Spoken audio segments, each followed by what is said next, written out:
Shalom and good morning.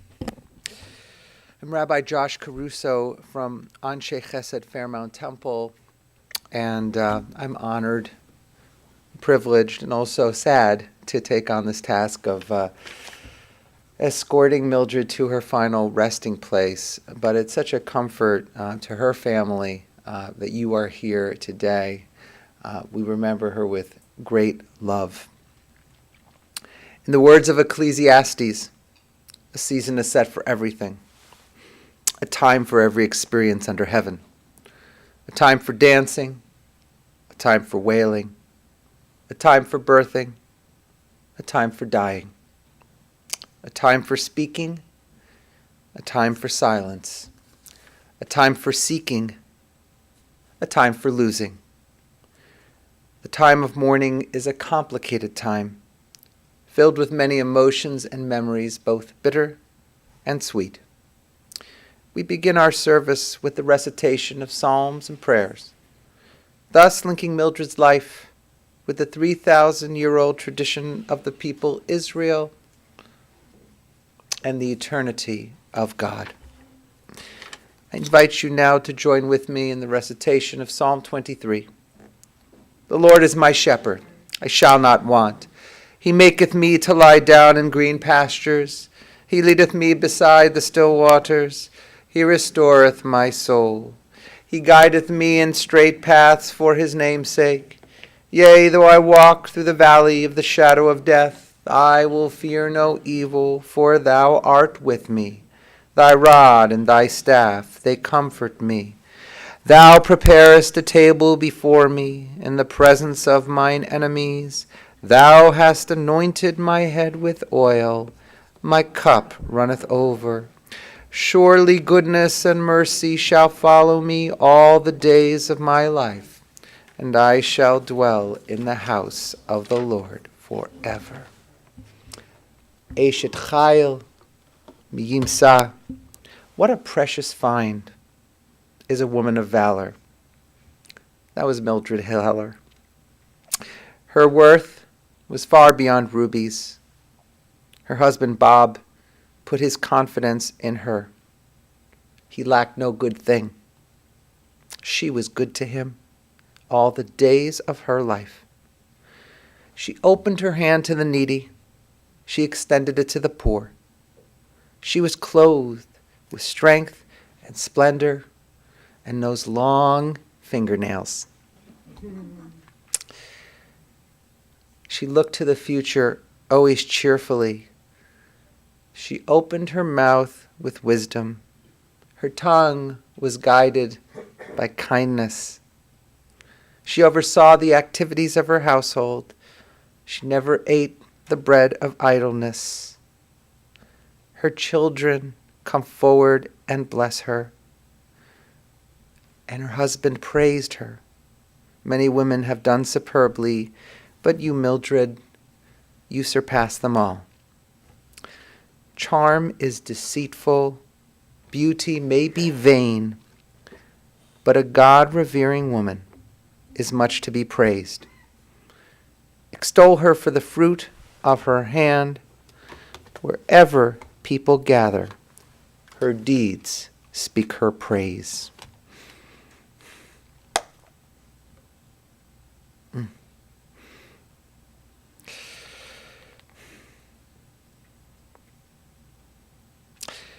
In this past week's Torah portion, the one that we just read, it talks about manna. The manna that God prepared for the Israelites in the desert. The manna from heaven sustained the people when they were hungry and when they needed sustenance. Each day, God shared goodness with them, raining down manna as they all looked for comfort, for nourishment. And that manna every day served as an everlasting force for goodness, for nourishment. They knew there was guidance. They knew that something greater than them was granting them peace and comfort, direction.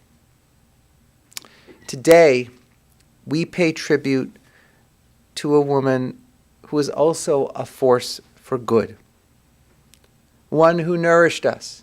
When we reached out in hope, sometimes in anxiety, sometimes in need of love, she was always there to rain it down on us.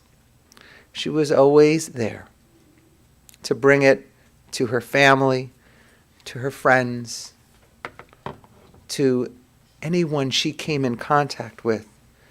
She was always there, an ever-present force for good, a force for love, indelibly involved in our lives.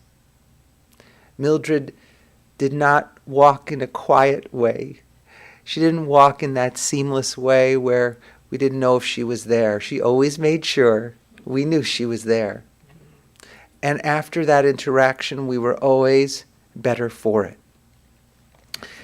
We have so many words that her family members have shared, and we'll share some perspectives from her children, her son-in-law, her grandchildren, but we wanted to start with some words from her grandson Jordan that will actually be shared by Jonathan.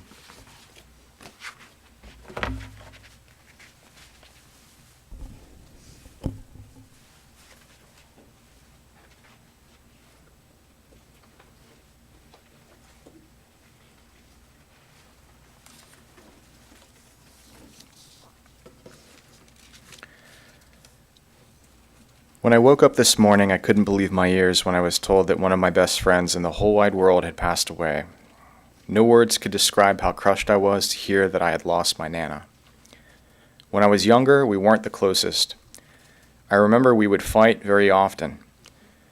I remember how I got so mad at her one night and raided her closet and hid her shoes while she was sleeping. When she woke up the next day, we made up and apologized. I brought out all the hidden shoes, and she chuckled at me. As I grew older, our bond grew tighter. I'll never forget how I would call you every weekend to catch up with you and fill you in on what was going on in my life. In junior high, I told her all about my trouble at school and how I was bullied on the bus. My Nana gave me the best pep talks to get me back in focus and ready to stick up for myself the next day. In high school, we talked about my grades constantly. I'll never forget how much my Nana used to brag about how hard of a worker I was in the classroom. When I would tell her I got all A's, her genuine compliments made me feel really good. They made me feel invincible. My mom would tell me that I could hang up the phone and talk with her later if I was too busy with studying. But I'd always want to keep talking a little longer. When my Nana lost her husband, she told me how she wanted to give back to the community. She constantly told me stories about how she volunteered at a temple down the street and loved working with the young children. I never got tired about hearing how she would have the little ones come into her office and she would tell them to stick out their fingers so she could put pretzel around them. I told my Nana I loved working with kids too, and she told me to follow my dreams. I told her I wanted to go to college to become a teacher. I wanted to give back to the world just like she was doing. When I went to college, my time was very consumed with classes, teaching, friends, parties, girlfriends, etc. But I still called my Nana every Sunday. No matter what I had going on during the week, I couldn't miss talks with my Nana. I loved that. I could be more open about my life with her than some of my friends. On Sunday mornings, I would spill my guts. I'd tell her all about the parties I went to or the dates I went on, the concerts I performed at. I loved how I could tell her everything. My Nana would give me tips on what dishes to cook up at my apartment for my female company to get them to fall for me. This is also the first time I'm reading this too. My Nana always used to joke around about coming up to OU and staying in my apartment with me. She used to say that she could cook for me and wash my clothes while I was at class, but when I returned, we would hit up the town. She would joke about going out drinking and dancing with me. She said we would be like a circus act. As time passed, my Nana's memory started slipping. She developed Alzheimer's. This was one of the scariest things for me because I didn't know how much about this serious disease. I was always scared that my Nana would forget who I was, forget our memories, forget how much I loved her, and forget all our talks. I wanted to keep pushing and pushing to keep this bond with my Nana stronger than ever. My girlfriend at the time lived in Cleveland, so I was having to deal with the long-distance relationship factor in college. I talked to my mother and told her I planned on visiting my girlfriend while finishing up my junior year of college. I talked to my mother, and we brainstormed an idea to surprise my Nana. I picked up my girlfriend from her house in Solon, and we both drove over to my Nana's street. I pulled out my cell phone and called my Nana from my car. The phone rang, and she finally picked up. We began talking and catching up as usual. About 5 minutes into our conversation, me and my girlfriend approached her house and knocked on the door. My Nana said, "Hold on a second, Jordan, someone's at the door."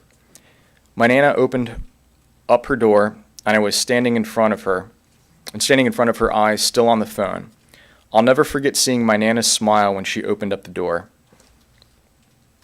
I gave her a kiss on the cheek and a hug and came inside to catch up in person. Those were some of my favorite memories of Nana. I got to surprise her like that more and more during my college years. I will never forget your love for McDonald's fish fillet sandwiches, eating Chinese, and Corky and Lenny's together. Our countless conversations about school, relationships, sick chickens, your sing-alongs to your favorite song, Pennies in Heaven, your love for the Indians, your talent for music and playing your organ, and your sweet chuckle when I said the phrase, "Yeah, baby." The biggest thing I wanted to accomplish in my life was for my Nana to see me graduate college.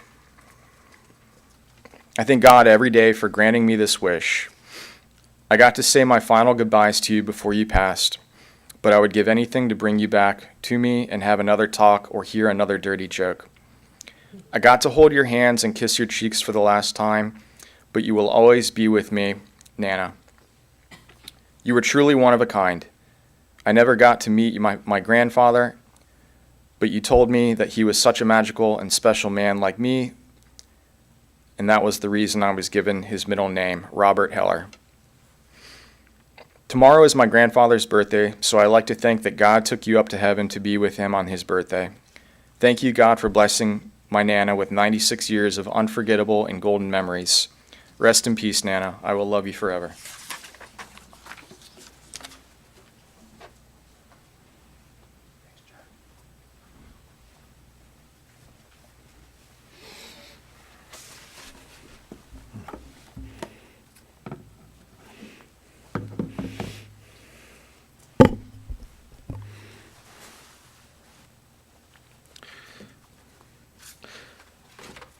Mildred meant so much to so many. So today, we remember her from a grandparent's perspective, from also a children's perspective. Of course, thinking of her daughter Judith, who is no longer here with us, but certainly we are thinking about her today. When I spoke with Laurel, she shared with me how the two of them were partners in crime in some ways, literally. They were good friends, as well as mother and daughter. Once the two teamed up to alert the cops about a criminal who was robbing the neighborhood. But they also had fun together. I won't go into the details of that particular incident, but thankfully they were both okay, and they served as very good Samaritans in town. They had fun together. Laura remembers how she could not manage her nervous laughter at her own wedding. Mildred was mortified watching her daughter continue to chuckle underneath the chuppah. So Mildred proceeded to dig her long fingernails into Laurel's hand, digging deeper and deeper. But that didn't seem to make a difference at all for Laurel, who continued to laugh. A very sweet memory is how the two of them just seemed to share this wonderful rapport with each other, sharing love one to the other, and sometimes like sisters, sometimes like mother and daughter, sometimes like good friends. After Bob died at only 69 years old, 31 years ago, Mildred could have simply faded away, as Laurel pointed out. But she was intent on making her life meaningful and took her talents to Beechwood, Ohio, Fairmount Temple to be exact. Renee Siegel, the director of Early Childhood Center at the time, shared the following. Mildred's husband did everything for her, and when he died, she had to learn how to write checks, etc. She was the first person I ever met who had no idea how to work a stapler. But she learned it all. It took a lot of nerve on her part, so to speak, to come to our office and almost insist on volunteering. She was brave. I really had no intention, Renee said, of having her come in, but she was strong and insistent, and I never regretted hiring her. She cared about each and every one of us, children, teachers, parents. And of course, one day she brought her parrot in. She had taught the parrot how to talk. The parrot loved one of the early morning talk show hosts. When she brought the parrot in and tried to get him to talk, he wouldn't say a thing. She left the office to do something in one of the rooms, and all of a sudden the parrot started talking. I wish I could remember what he said, but I remember it being very funny. So now we had to believe her when she said he really talked. I asked Pam Deutsch, a longtime preschool staff person and director, who shared the following memories. She wrote, I knew her husband took very good care of her, and after he passed away, yes, Renee ran that ad, and she would become the first ever office volunteer at Fairmount Temple. She had no intention of applying for any classroom position. How she got the office volunteer job, I am not sure, she says. She viewed volunteering not only as her job, but as a thing that saved her life after her husband died. She rarely missed a day and felt beyond guilty if she was sick and had to take off from work. She used to always have those mini pretzels in that plastic bag in her drawer. When the children stopped in the office, she would put a pretzel on their fingers as a treat.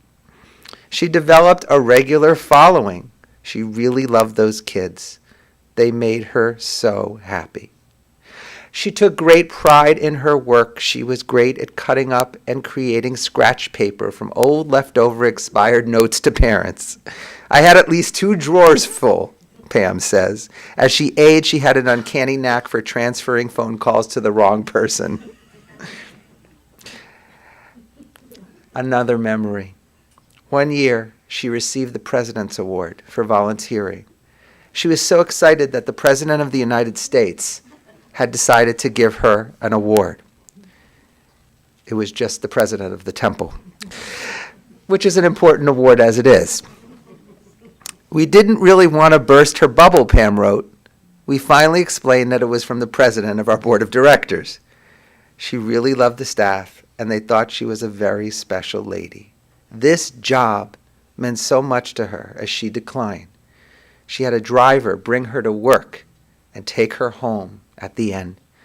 Just because she couldn't drive anymore, that didn't stop her from wanting to come. She even considered cheating on her vision tests at license renewal time because she needed to do her duty and come to work.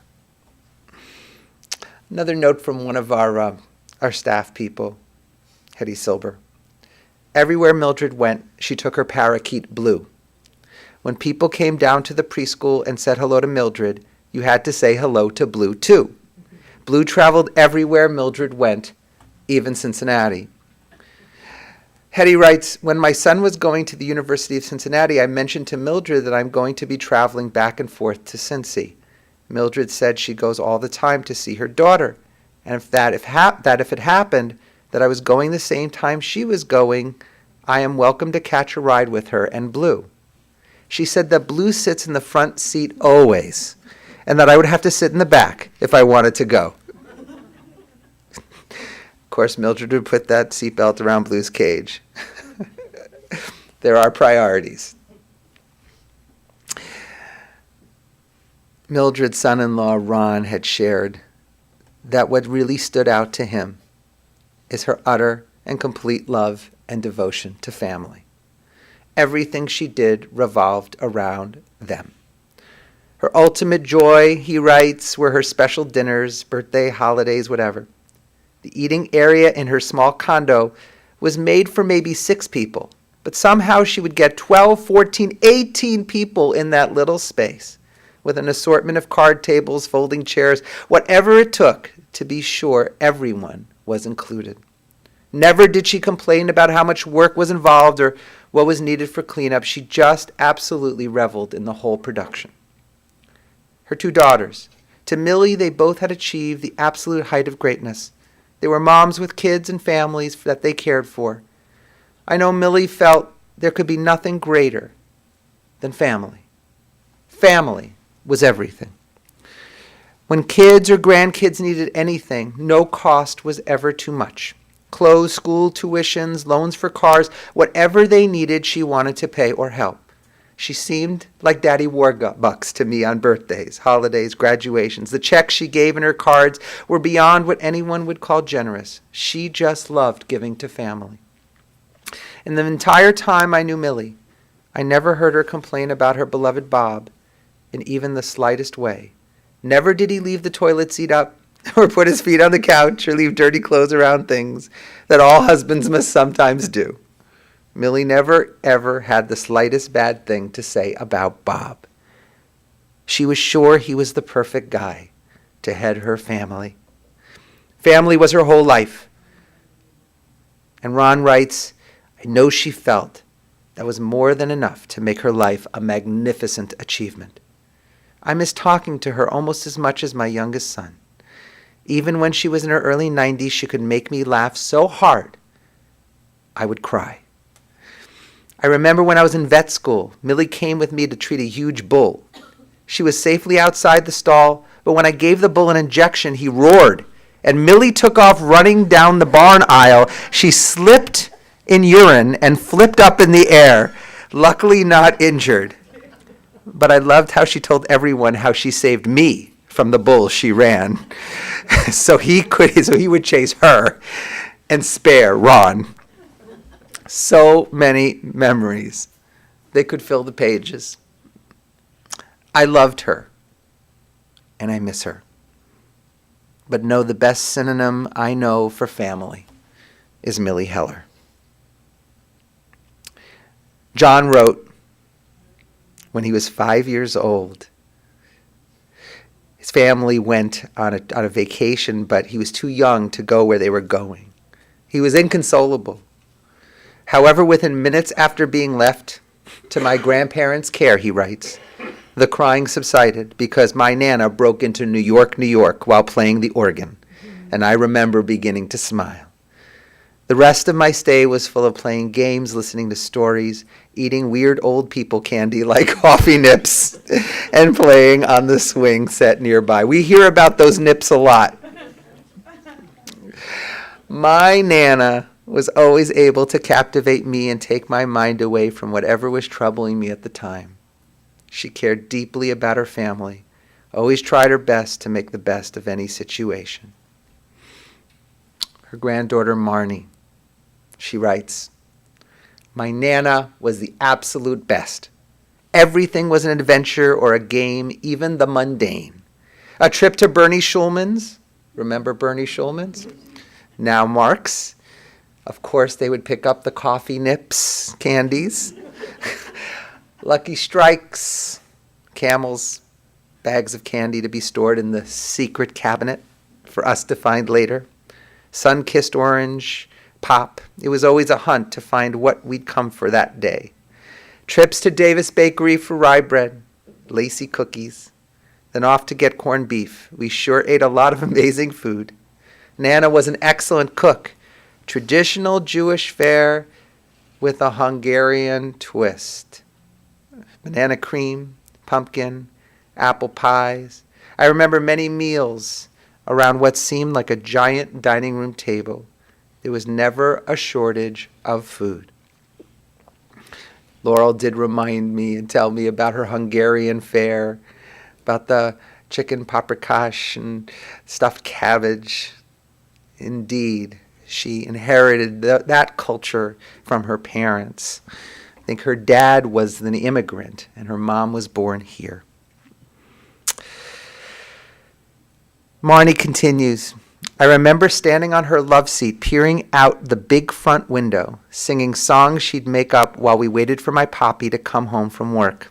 I loved reading the same books over and over that she stored on the tea cart in her kitchen. She played songs for us on her organ while we danced around and even let us take turns playing. I will always remember her smell, Chanel No. 5, or later Halston, with a slight cigarette aroma mixed in until she and Poppy both quit. She got her hair done several times a week, had what I thought were the longest fingernails in the world, and always kissed a tissue to blot her bright red cherries in the snow lips. In the evenings, the smell changed to oil of Olay night cream, an original chapstick in the black tube. I snuck it every chance I got.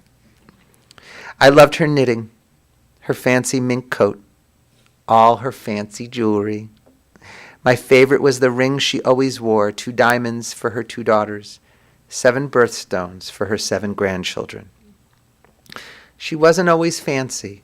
You'd find her more often than not in her house shoes, cooking in the kitchen. I loved her pink dress. She wore it to my mom's wedding in 1970 and wore the exact same one to my wedding in 2006. What an amazingly fun night that was, watching her dance all night long. There are so many more fond memories I have of both Nana and Poppy, but those are the ones I choose to focus on for now. I miss them both more than words can describe. May they rest in peace and find joy being together again. XO, Marnie. Carrie. Carrie wrote, Nana and Poppy used to hold makeshift bands with us when we were kids. We'd pull together whatever we could find, pots, pans, water to gargle with, and sit for what felt like hours just laughing and playing.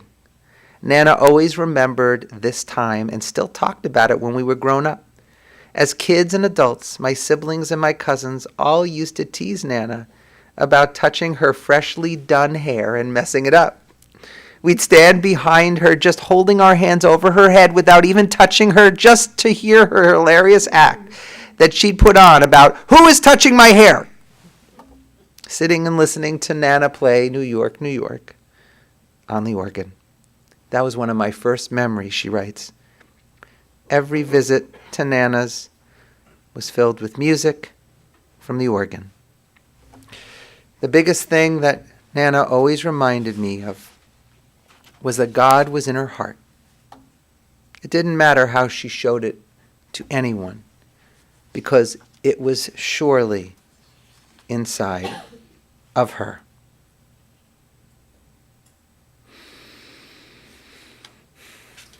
Well, in addition to her devotion to family, Nana loved other things like the Indians, and obviously she loved animals. She loved music playing on that organ. She loved to cook. And she really loved to knit. And as we know, knitting can be a very therapeutic thing for people. Doing something with your hands, creating something out of nothing. Perhaps when we knit, it reminds us of memories, things that we felt, grief, loss. Perhaps when we knit, we think about sacred things. For Mildred, knitting was a way, in part, of channeling her emotions and memories she felt about her husband, Bob. It's really quite remarkable. And today, the two of them, in some ways, they come together like bookends. He dying at the age of 69, as Laurel pointed out to me, she dying at the age of 96, these two numbers, inverted together, nestled together. But that knitting that is so therapeutic. One of the gifts that Mildred gave to her children was knitting, and her grandchildren.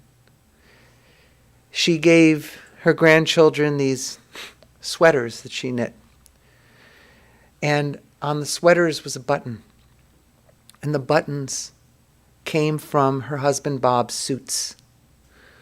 And so a way of repurposing something that could have been just tossed away was renewed with her grandchildren. The memory was always there and would always be there for her. Mildred was a woman who was remarkable in her fortitude, her ability to pick herself up after living one kind of life for a number of years and then transitioning into another, redeeming what was so important to her, giving back. I was fortunate enough to have known Mildred in my first years at Fairmount Temple. Her presence was just something so comforting to me and everybody on staff. I remember it didn't feel like it was truly the early childhood center without Mildred being there.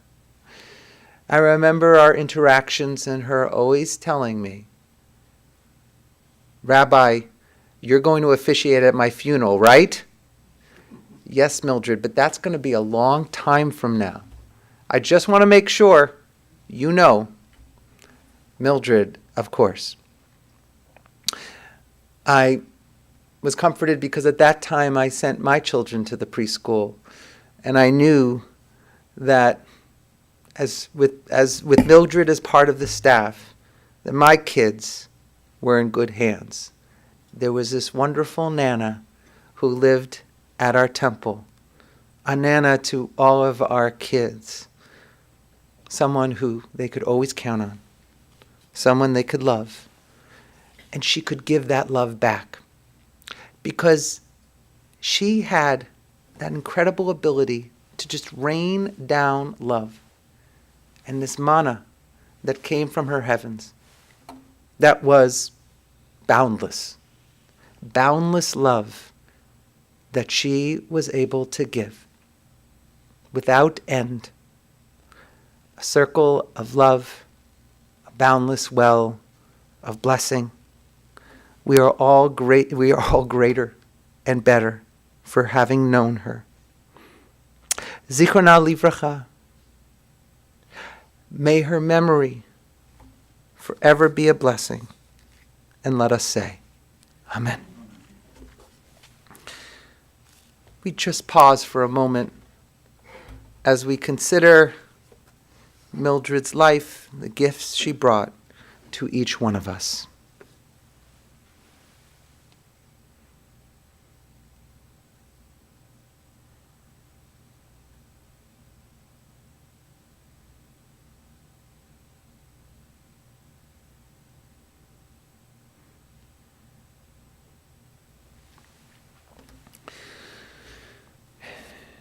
If you are able, we ask you now to please rise for the chanting of El Malei Rachamim.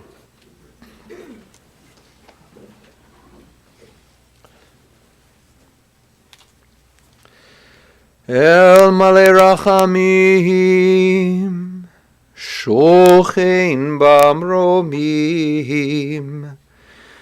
Hamsei Menucha Nechona, תחת כנפי השכינה, במעלות קדושים מודרים, גזור רק ימזירים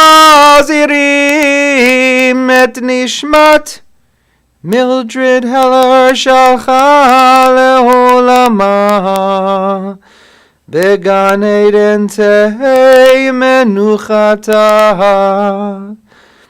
אנא בעל הרחמים, הסתיריה בסתר כנפיך לעולמים, וצרור בצרור החיים את נשמתה, אדוני ונחלתה, ותנוח בשלום על משכבה. ונאמר Amen.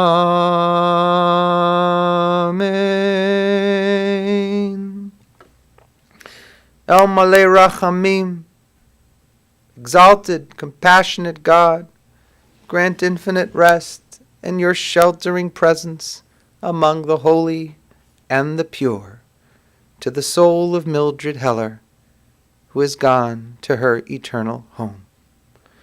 Merciful One, we ask that our loved one find perfect peace in your eternal embrace. May her soul be bound up in the bond of life. May she rest in peace. And let us say, Amen. So we think about the legacy that Mildred leaves. We remember her siblings, Ruth and Gerald. We remember her children, Laurel and Ron. Judith, may her memory be a blessing, and Pat. Grandchildren, Marnie and Ben, Carrie, Jonathan, Latasha, Jordan, Jackie, Rich, Patrick, Ryan, and Chrissy, and a host of family that continues that legacy. As we turn to the conclusion of this service, we'd like to mention that the graveside burial will continue immediately following this service at Zion Memorial Park Cemetery.